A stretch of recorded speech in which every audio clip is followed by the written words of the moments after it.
जब सुने के होई भोजपुरी गाना बस बजे के चाही गाना।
अरे खा लो।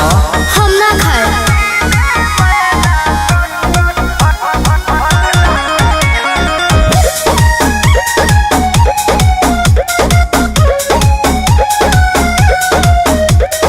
डॉक्टर से हमरा तो माना बा, बिछुआ तो खाए के खाना बा। अरे इहो बिछुए ह, खा जा। बुझाइए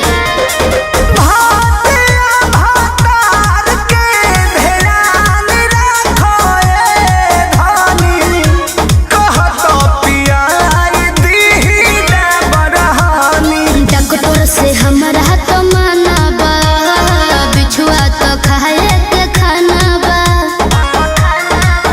नहीं साइड इफेक्ट ना पैदा करी। रउए जाना तनी गरमी में का हो? गरमी में हो, गरमी में मैदा फायदा करी हो। गरमी में ओहो गरमी में मैदा फायदा करी हो। गरमी में अरे खा लो। कहता